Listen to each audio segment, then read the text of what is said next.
Okay na? Sige. So, dito tayo sa kasunod, which pili tayo ng problem na medyo iba naman kasi isa-isa natin to. So, itong practice problem 1, then itong 2, tapos itong 4, itong 5, itong 6, itong 8, itong 9, 10. Pare-parehas lang yan eh, saka to 14. So, ano yung, kuha naman tayo ng iba para may variety. So, unahin natin to. Medyo madali, pero tricky part.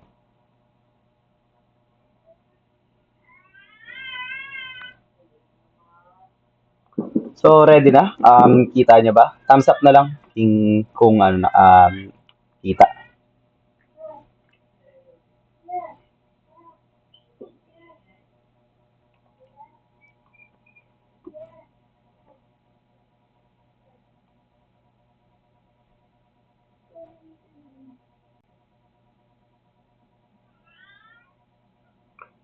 So, naka-record na ba to?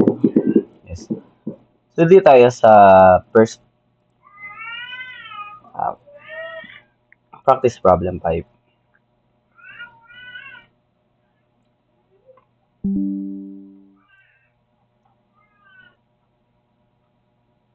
And, so, ang sabi dito, so, figure illustrates an airplane landing on a Navy aircraft carrier and being arrested by a cable pull T. So, arrestor cable naman to, nag-slow down siya. So, if the airplane weight is 12,000 pounds and the airplane is given constant acceleration of 3.5 Gs, kahit nga hindi nakasulat to, masasagutan nyo to eh.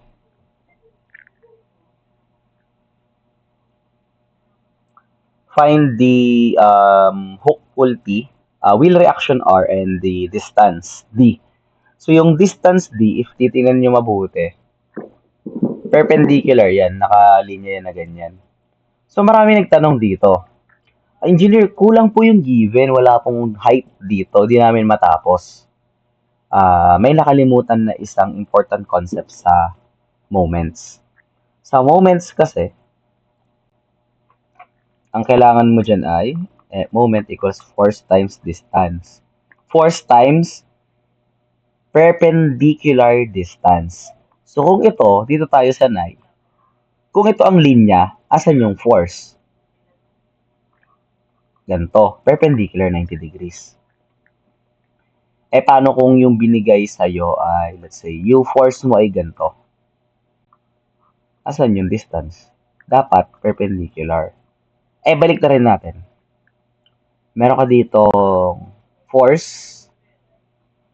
Ito yung CG. Asan yung distance? Yun yung distance D. Ito yung D. Equal lang siya dito. Equal siya dito. Ito yung D. Ito yung P. Ito yung na-miss out ng marami sa inyo. Nakalimutan na ang moment ay perpendicular distance and not necessarily naka 30, 60, 90 or 090 so 270, 180 siya. Siya ay as long as perpendicular distance and meron siyang force, it is a moment agad. So, hindi kailangan yung x ay yung on dito, yung y distance na yan. So, dito tayo. Makinig dito sa part na to kasi ito yung isa sa important na solving process. So, dito, find the hook P. So, given na tayo, diretso na tayo. So, given, meron ka ditong CG at weight na 12,000.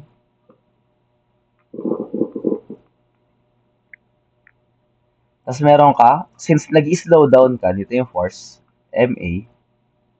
Tapos yung tension ng cable, hindi siya directly nasa CG. Ito yung CG line. Tapos yung tension T is andito pa siya somewhere here. Tapos meron kang distance D. Tapos meron kang R1, 24 inches from CG. Tapos 10 degrees to. R1, 24 inches to.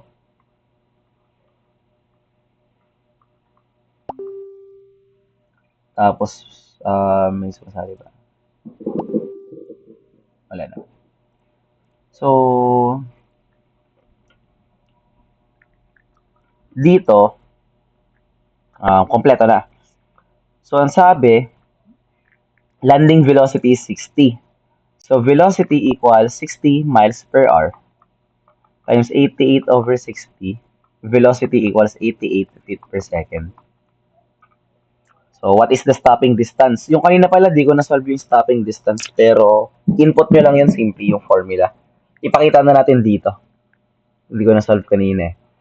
So, dito, ang kailangan natin ay solution. Anong hinahanap? Itong tension, itong reaction, saka yung distance.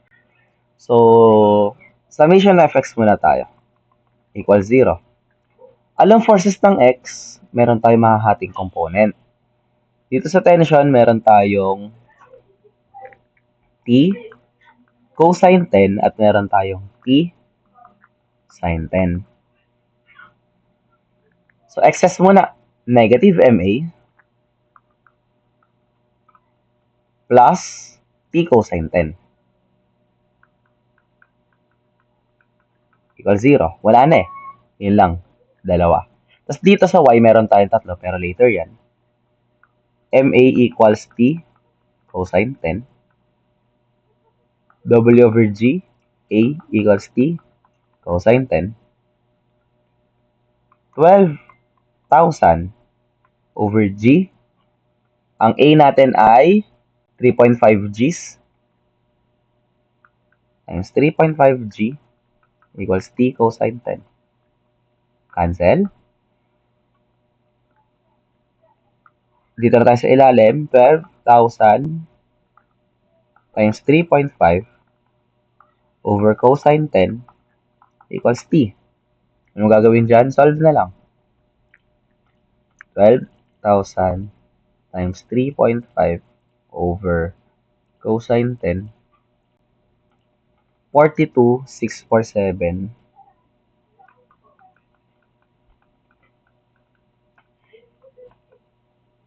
pounds. Meron ka ng sagot agad for T. So, number yan. Ayan, tama. So, nakuha na natin yung tension for T. Summation ng forces ng Y naman. Sunod-sunod rin lang natin.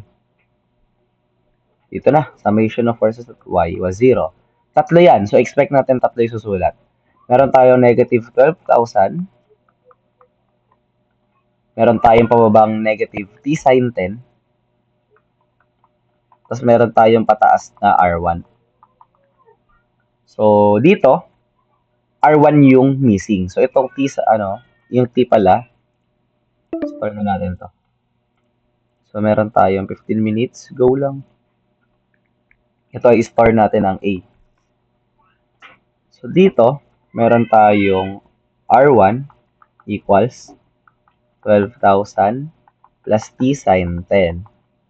R1 equals 12,000 plus A sine 10. So, R1 equals 12,000 plus alpha A sine 10, 19,405.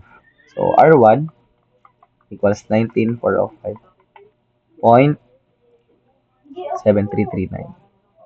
7331.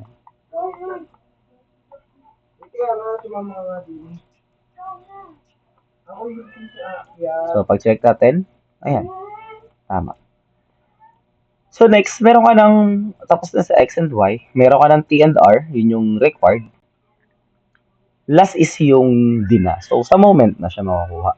Paano natin sasagutan yun? So, summation ng moment at CG.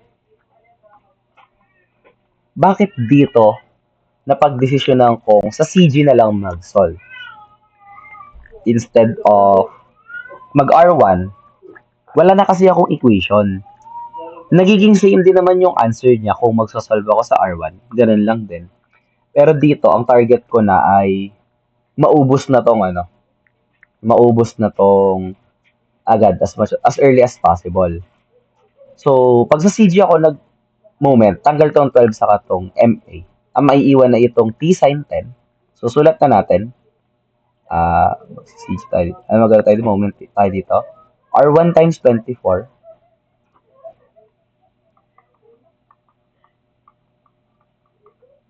Tapos, dahil ito ay meron kang distance dito, tapos meron kang T, which ang distance niya ay parang here, galing here. Yan, parang ganyan siya. At ito yung moment. Negative to. So, meron kang minus tension, yung force, times D equals 0. So, dito, mangyayari ay R1 ay B. B times 24 minus ang T ay A times D equals 0. 24B equals D times A. 24 over B over A. 24 times B over A equals D. D equals, isolve na lang natin. 24B over A. Hindi ko ata na-solve yung isang as B.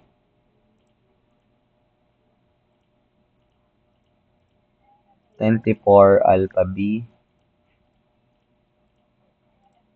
10.92. Yan.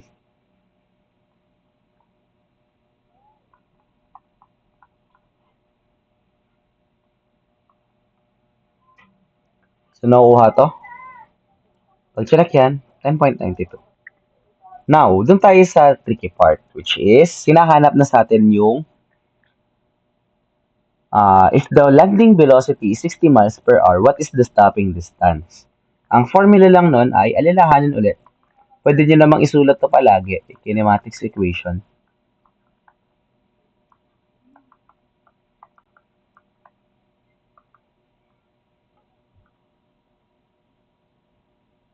Tama ba? 1B plus 80. BF equals VO. Ito yung VO plus 80. Nalimutan ko. 2AS. Tapos plus siya parehas, no? VO plus 80. Yan. So, dito, ang hinahanap ay landing distance. So, ito yung kailangan natin, yung S.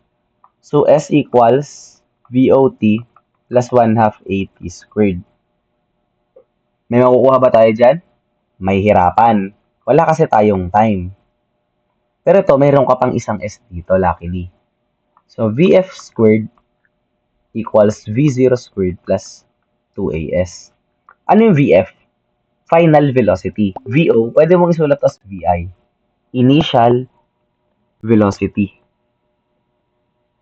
So, ano to? Ibig sabihin, BF, ano ba yung goal natin? Ang sabi, landing. So, ang final velocity mo dapat ay 0. You are slowing down. Pabagal ka. Nakukuha to? So, hindi ka nagmamabilis. Nag-slow down ka.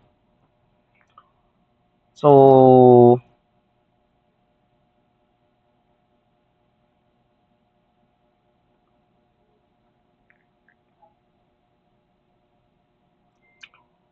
dito naman tayo sa initial. Ano yung initial velocity?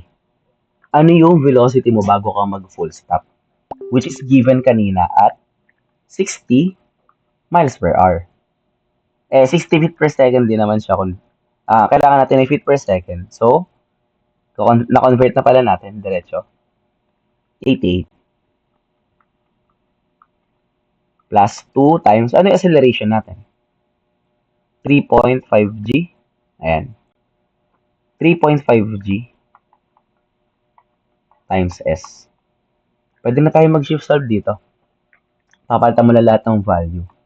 0 equals 88 squared plus 2 times 3.5 times 9.8 times s. Ngayon, yung sa iba, bakit nila gagawin tong negative? Ano ba ang gravity? Pababa siya. Pero sa akin, regardless if negative mo man mailagay yan or not, ang S or ang distance ay scalar, not vector. And dapat siya ay palaging positive value. Positive yung distance. Ang negative is magde-denote lang ng kanyang direction. So, makukuha nyo sagot dyan upon solving. S is equal to 34.35 approximately.